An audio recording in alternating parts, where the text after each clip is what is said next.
میں جج صاحب کو بتانا چاہتا ہوں کہ اگر آرٹیکل 6 کے کیسز بننے شروع ہوئے نا جی، یہاں پہ رسے کم پڑ جائیں گے، گلے بہت زیادہ ہیں۔ وہ کام کیا کریں جو آپ کر سکیں۔ سیاسی باتوں میں اس طرح کی تلخیاں لانا آپ کا کام نہیں ہے۔ ہمارے ہاں جو اسٹیبلشمنٹ کو ایک لہو لگا ہوا ہے منہ کو، یہ نہیں ہو سکتا کہ جو ہمارے جنرلز ہیں، کچھ ہمارے ججز ہیں، وہ بیٹھ کے بند کمروں میں فیصلے کر دیں۔ اگر ججز آئین توڑے اس کی کیا سزا ہونی چاہیے؟ ایک طرف ہم مٹیریل رکھ رہے ہیں، آپ مٹیریل دیکھنے کو تیار نہیں ہیں، دوسری طرف ججمنٹ آپ دے رہے ہیں کہ یہ مٹیریل جو ہے وہ وہاں پہ پلیس نہیں کیا گیا۔ قوم اب انقلاب کے لیے تیار ہے۔ فیصلہ اب آپ نے یہ کرنا ہے کہ یہ انقلاب ووٹ سے آنے دینا ہے یا ہم نے سری لنکا کی طرز کے اوپر آگے بڑھنا چاہتے ہیں۔ سائفر کی انویسٹیگیشن آخر کیوں نہیں ہو رہی؟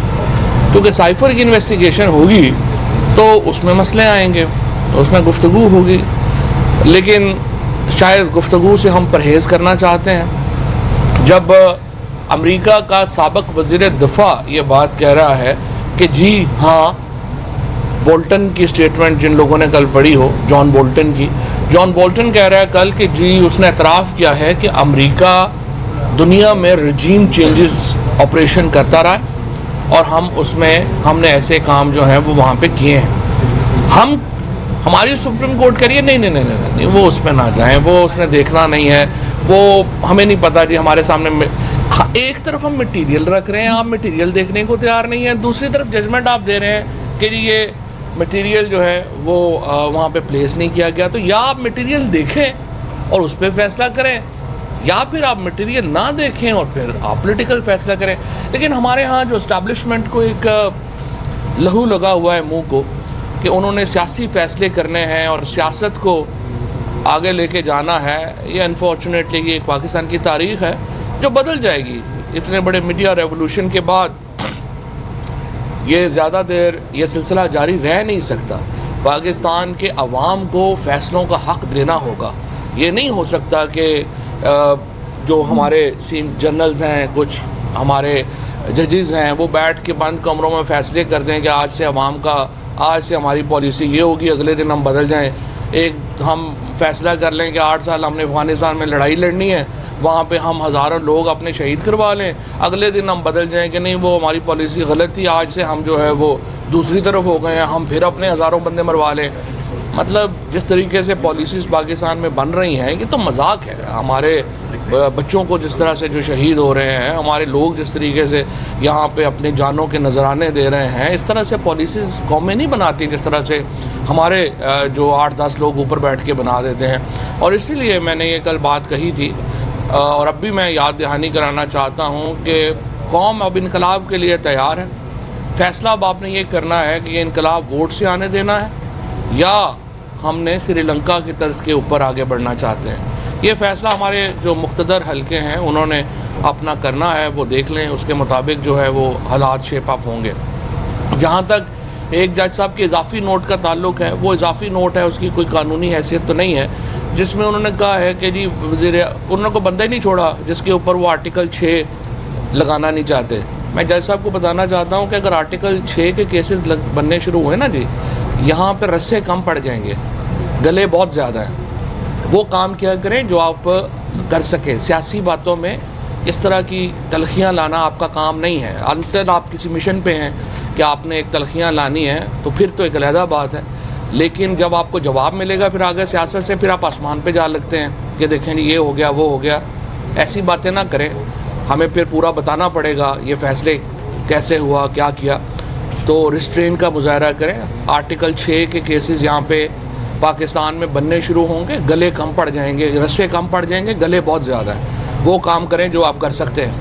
اور یہ ججمنٹ جو ہے یہ انشاءاللہ تعالی اس کو ہم پارلیمنٹ جب آئے گی، ابھی تو پارلیمنٹ ہی نہیں ہے، اس وقت تو ایک مقبوضہ اسمبلی ہے جس اسمبلی میں راجہ ریاض صاحب جو ہیں وہ لیڈر آف اپوزیشن ہیں، اور جب وہ لوٹے بن رہے تھے اس وقت انفارچونیٹلی ضمیر ہمارا نہیں اٹھا اور سارے ججز نے فیصلہ کیا کہ اس وقت تو ہم نے کوئی اس وقت اکٹھا نہیں ہونا۔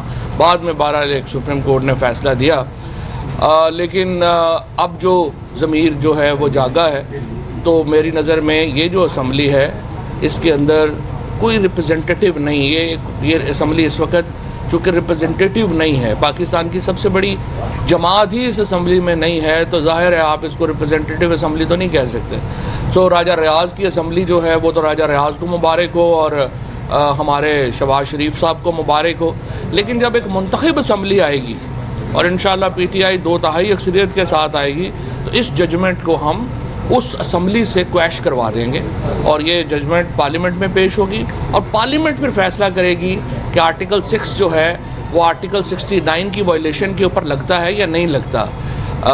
کیا ججز جو ہیں وہ آئین توڑنے، اگر ججز آئین توڑے اس کی کیا سزا ہونی چاہیے، اور اگر کوئی انڈیویجول کی انٹرپریٹیشن علیحدہ ہے تو اس کی کیا سزا ہونی چاہیے، اور اگر ججز کی آئین توڑنے کے اوپر سزا ہو گئی تو پھر تو معاملہ بڑا خراب ہوگا. پھر تو آپ کو پتہ ہی ہے جس طریقے سے ذوالفقار علی بھٹو شہید کو پھانسی دی گئی، اگر وہ ٹرائل بھی اوپن ہوا اور سپریم کورٹ کے ججز کو، اس وقت کے ججز کو پھر نکالنا پڑا تو بڑا مسئلہ پڑ جائے گا. لہٰذا اس طرح کی باتیں جو ہیں وہ ججز کو احتیاط کرنی چاہیے. پاکستان کی سب سے بڑی سیاسی طاقت ہے، اس کا مینڈیٹ کا احترام کرنا چاہیے، اور اسی طریقے سے جو پاکستان کے اندر ہماری جو سیاسی فیصلے ہیں وہ سیاسی میدان میں ہونے دیں. آپ کو یہ شوق نہیں ہونا چاہیے. آپ یہ تو دیکھیں نا، ایک کیریئر کی بات ہے. ججز نے، جرنلز نے اپنا ایک کیریئر چنا ہے، انہوں نے سوچا کہ نہیں ہم ہمارا یہ کیریئر ہوگا.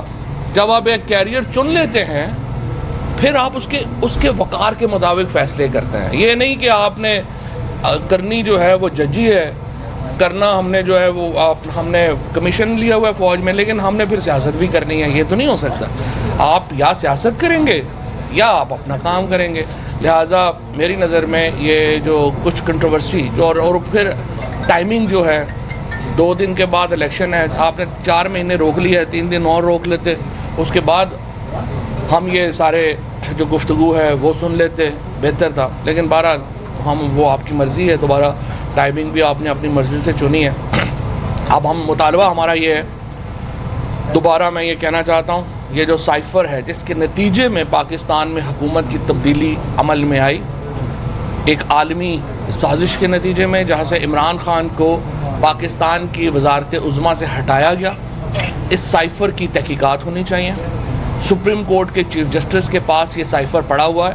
اچھا، دوسری بات یہ ہے، سپریم کورٹ نے اپنی ججمنٹ میں لکھا ہے کہ وہ سائفر پیش نہیں کیا گیا.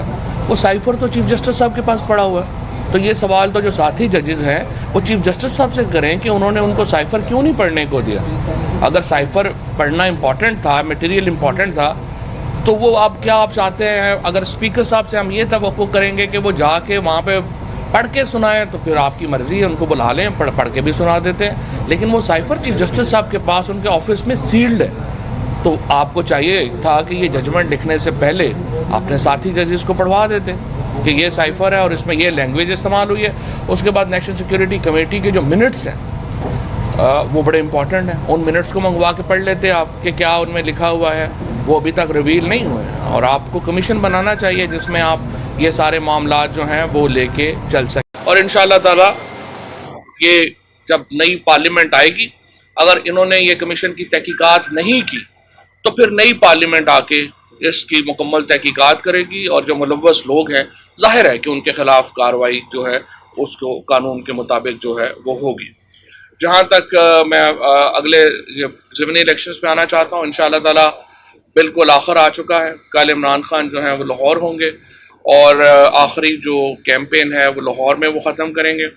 ایک لہر ہے اس وقت، ایک طوفان ہے، ایک سونامی ہے اس وقت تحریک انصاف کا، اور ہمارے کئی دوستوں کو یہ ہے کہ پتہ نہیں دھاندلی ہوگی. میں آپ کو بتانا چاہتا ہوں جو مرضی کر لے گا، یہ طوفان نہیں رک سکتا. اس وقت پی ٹی آئی کا، پاکستان کے غیور عوام کا یہ اس وقت ایک فیصلہ ہو چکا ہے، اور انشاءاللہ اس فیصلے کو وہ اپنی مہر سے بلے پر مہر لگا کے یہ فیصلہ اناؤنس کریں گے، اور یہ فیصلہ انشاءاللہ میرٹ کے اوپر ہوگا، دیگر فیصلوں کی طرح نہیں ہوگا. شکریہ. فواد صاحب یہ فرمائیے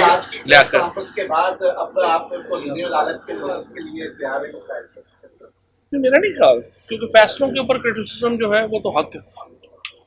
فواد صاحب یہ فرمائے گا کہ حکومت کی جانب سے یہ کہا جا رہا ہے کہ پیٹرولیم مصنوعات میں جو ہے وہ کمی کرنے جا رہے ہیں، کیا سمجھتے ہیں کہ اس سے جو ضمنی الیکشن ہے اس میں کوئی اثر انداز ہونے کی کوشش ہو سکتی ہے؟ یہ حکومت بیسیکلی جو ہے نا یہ فراڈیوں پہ مشتمل ہے.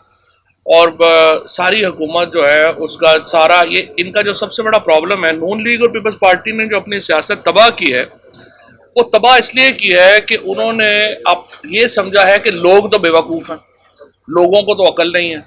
سو یہ اس طرح کے فیصلے کرتے ہیں. مجھے آپ بتائیے، سب سے پہلے تو مجھے بتائیے، مریم نواز جو ہے، جو ایک سزا یافتہ خاتون ہے اور وہ ضمانت کے اوپر ہے، مجھے آپ بتائیے وہ کس حیثیت میں یہ اناؤنسمنٹ کر رہی ہیں کہ یہ تیل کی قیمت کم ہو رہی ہے یا زیادہ ہو رہی ہے؟ یہ ملک ہے، یہ تماشا ہے. اس کے بعد کوئی جو ہے وہ اٹھ کے آ جاتا ہے، وہ کہہ دیتا ہے کہ یہ حمزہ شہباز کو سپریم کورٹ نے گارنٹی لی کہ وہ سٹاپ گیپ کے طور کے اوپر کام کریں گے.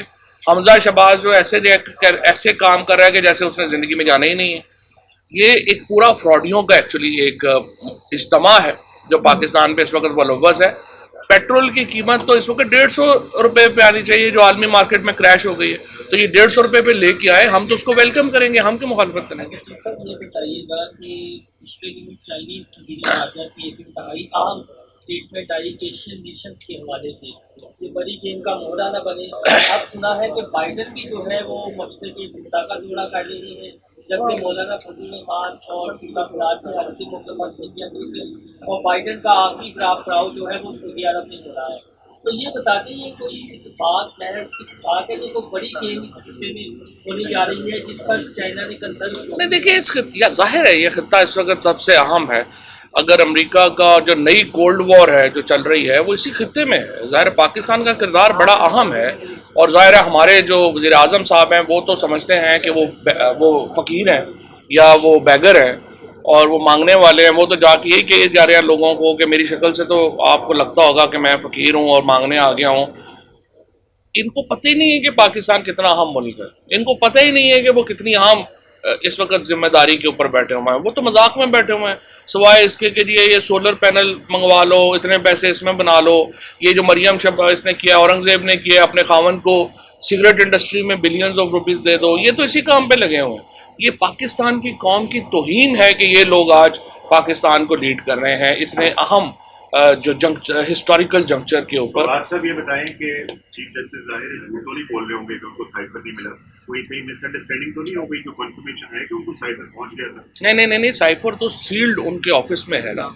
چیف جسٹس صاحب نے یہ نہیں، وہ تو چونکہ پیپلز پارٹی کی میں دیکھ رہا تھا کہ جو شہری رحمان ہیں اور باقی لوگ، ان میں چونکہ عقل نہیں ہے، یہ بیچارے یا تو وہ بوڑھی ہو گئی ہیں بڑی، ان کی یادداشت ختم ہو گئی ہوگی. یہ جو سائفر کی جو بات کر رہی ہے سپریم کورٹ کہہ رہے ہیں کہ اس پروسیڈنگز میں ہمارے سامنے نہیں آیا.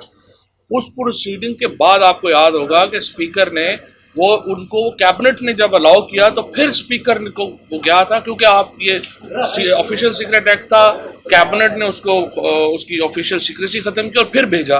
وہ اب چیف جسٹس صاحب کے پاس ہے. یہی تو میں اس پہ حیران ہوں کہ جب 3 مہینے کے بعد فیصلہ آ رہا ہے، یہی آپ نے کمیشن بنایا ہوتا اور کمیشن کی ایک رپورٹ آ گئی ہوتی اور باقی لوگوں کے ساتھ شیئر ہوگی ہوتی، فیصلہ مختلف ہوتا. چوہے صاحب یہ بتائیے گا، آپ کی گورنمنٹ تھی، پاکستان مسلم لیگ نون کی جانب سے بیان بازی کی جاتی تھی فوج کے خلاف، اداروں کے خلاف، جرنیلوں کے خلاف، تب آپ انہیں غدار کہتے تھے. آج آپ کی پوری پریس کانفرنس کے اندر آپ نے جرنیلوں کو بھی تنقید کا نشانہ بنایا، ججز کو بھی تنقید کا نشانہ بنایا. پاکستان تحریک انصاف کی لیڈرشپ جو ہے وہ تمام ججز کو، جرنیلوں کو تنقید کا نشانہ بنا رہی ہے. تو آج آپ اپنی جماعت کے بارے میں، اپنے لیڈرز کے بارے میں کیا کہیں گے؟ پاکستان میں ججز اور جرنیلوں کے بغیر ملک نہیں چلتے. ان کی بڑی اہمیت ہے. جو اسٹیبلشمنٹ ہر ملک کا ایک ریڑھ کی ہڈی ہوتی ہے، اس کے بغیر تو ملک نہیں چلتے. نہ میں ججز کے اوپر بات کر رہا ہوں، نہ جرنیلوں کے اوپر بات کر رہا ہوں. ایشوز کے اوپر بات ہو رہی ہوتی ہے. ایشوز کے اوپر آپ تنقید کرتے ہیں، ایشوز کے اوپر آپ تنقید نہیں کرتے ہیں. ابھی سپریم کورٹ نے فیصلے دیے ہیں، بہت زبردست فیصلے دیے ہیں. ابھی یہ والا جو سپریم کورٹ کا فیصلہ ہے یہ فل آف کنٹراڈکشنز ہے. سو آپ نے جو فیصلہ ہے، جو ایشو ہے، اور جو اچھے صحافیوں کو بھی جو کرنا چاہیے، جو بدقسمتی سے پاکستان میں ختم ہی ہو گیا ہے، آپ ایشو ٹو ایشو اپنا سٹینڈ لیتے ہیں. یہ نہیں ہوتا کہ آپ ایک طرف ہر طرف پی ٹی آئی کی طرف ہی ہو جائے اور دوسرا پورا جو ہے وہ نون کی طرف ہی ہو جائے اور تیسرا جو ہے وہ فلانے طرف ہو جائے. ایشو ٹو ایشو آپ اپنا جو ہے وہ سٹانس رکھتے ہیں اور اس کے مطابق آپ اپنی گفتگو کرتے ہیں. آصف علی زرداری نے کہا ہے کہ بلاول کو اپنی زندگی میں وہ انڈیا کو بننا دیکھنا چاہتے ہیں اور دوسری نومبر سے پہلے صدر بننے کی کوشش کر رہے ہیں. تو کیا آصف علی زرداری اس گیم میں جو ہے کامیاب ہو جائے؟ نہیں، میرا خیال ہے، دیکھیں آصف زرداری صاحب کا خواب تو بڑا لیجٹیمیٹ ہے.